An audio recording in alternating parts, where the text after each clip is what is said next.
Pitch on the way is a strike. Again, we're here at the Smithtown Historical Society. Again, another fly ball, but it's in the infield. Second baseman camps under it, makes the catch. 2 down, 2 out. It's great watching this game in this great weather. You know, I know I looked this morning and I saw that it was a little cloudy out, and I was possibly thinking we were going to have to be dealing with a little bit of rain, but the sun has definitely come out and given us a great day for baseball. We're situated here on the third base side in line drive prime foul ball territory. So just like now, there's a ball this way, right on cue. And as you can see, we have our catcher's mask here just in case ball does come. So, you know, I don't see any equipment here, but our sissies have equipment. So there's Chris, he's trying out new equipment. Well, after that first pitch and seeing where it went, I'm going to protect myself, even though these guys don't believe in gloves. I firmly believe in catcher's mask. Pitch on the way is a fly ball, short right field, second base camps under it, and makes the catch, and the side is retired. I can take this mask off now. Back to you, Steve. Okay. All right, it's 7-2. We're going to the bottom of the sixth here. We're at the Smithtown Historical Society. The Smithtown Historical Society is committed to the preservation, restoration, and interpretation of Long Island's heritage for the education and enjoyment of the public. Through research, education, conservation, and community activities, they seek to strengthen the ties to enrich the heritage. Founded in 1955, the Society is chartered by the Board of Regents to preserve historic sites, structures, and materials, and to provide programs which will promote interest in history research.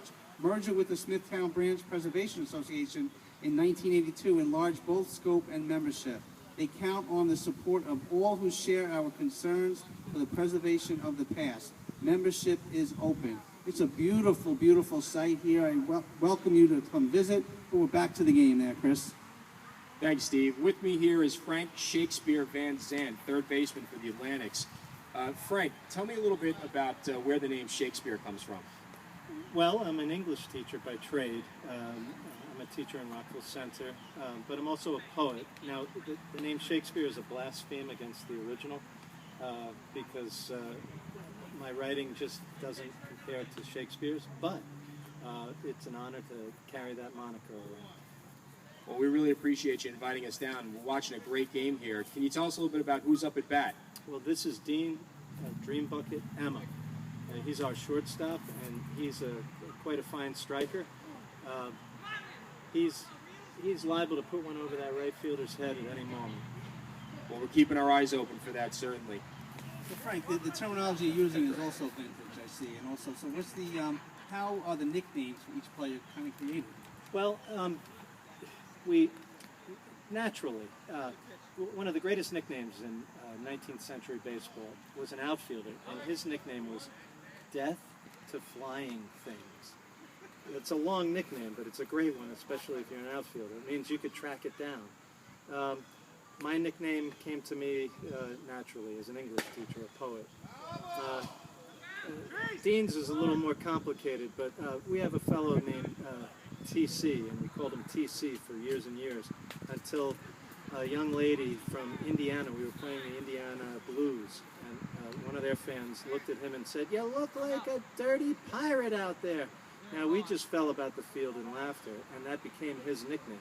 So what you hope is that your nickname is going to come to you when you don't do something completely stupid. One of our fellows, his nickname is Crawler because he crawled after a ball, giving 110% to go get it, but when we saw him crawling after it, there his nickname was born. And that was Matt, who was playing, I saw playing catcher, right? Yes. Yeah, I thought you were calling him Crawler because he was back there crawling around for the ball. Well, and it fits then, doesn't it? Absolutely, absolutely. We got a fly ball here. It's a foul ball, lands in the trees. What a lot of people don't realize is those balls are still in play when they hit the trees. If they hit the ground after ricocheting through the trees, bounce once, and are caught, the batter is actually out. Is that vintage baseball rules as well? Yes, absolutely. Different places might interpret a tree in a different way, and that's an example of a local rule being, a grounds rule being enacted. Here in Atlantic Park, if it hits the tree and bounces around for a while, we've even had balls get stuck up in the tree, and guys try to climb up and get them. That ball's still eligible to be caught. Wow, that's amazing. Who's up at bat right now? It's still Dean. He's a picky batter, and he has fouled a whole bunch off. And now, oh, there we go. He's got a base hit to right field. He didn't get it over the right fielder's head, but he hit it a good hard shot past the first baseman. Now, another thing that I've noticed here, Frank, is that the bases are not, they don't look like they're 90 feet from home. No, they are. They're absolutely 90 feet. The original baseball was 45 paces, which they thought was basically 90 feet. 2 feet, 2 feet per step, I suppose, is what they were looking at. But baseball, that's one distance that's remained the same, where the distance for the pitcher's mound to the plate, for the pitcher to be where he stands to the plate, has changed dramatically in baseball history. The bases were always 90 feet. Now, can you explain what happened here as far as the runner taking second with no throw? The pitcher balked. Okay, so that rule did exist back in the 1800s? Yes, it did. There were balks. You were not allowed to fake a runner and put the runner at a disadvantage. And they called it a balk initially. That term lives from the early days. And we got a ground ball to third. Great play by the third baseman who throws to first, and the batter is out. First runner goes from second to third, throw to third, and he is safe. Frank, also, is the pitcher's mound 60 feet 6 inches like in modern-day baseball, or is it a shorter distance? It's a shorter distance. It depends on the year that you're playing. Today you're looking at 1864 baseball. It's 45 feet. There's actually there are 2 lines, and the pitcher's not allowed to be on either side of the line once during any part of the delivery. By 1884, the pitching is overhand. In that 20 years, it goes from underhand pitching to overhand. Oh, we've got sorry to interrupt you. We got a fly ball to center field. Center fielder camps under it and makes the catch.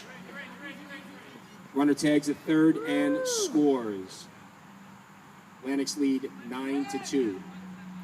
This is WGBB 1240 AM, the Chapters Wrap. If you want to, feel free to call in 631-888-8811. We're here at the Smithtown Historical Society. We're here with Frank Van Zandt, Chris Campbell doing the play-by-play. Frank, it's 8-2 now. What's in store the next couple of weeks for the Brooklyn Atlantics?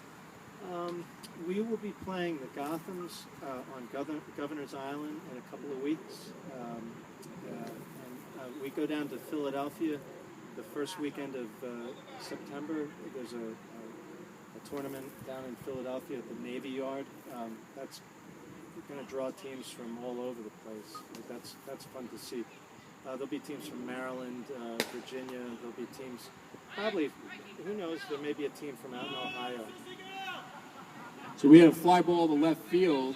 Left fielder camped under it, let it bounce once, caught it. The batter is out, and the side is retired. We're going to the bottom of the 6th inning now. Frank, do you have to go play the field? I think they've got a third baseman going in for me.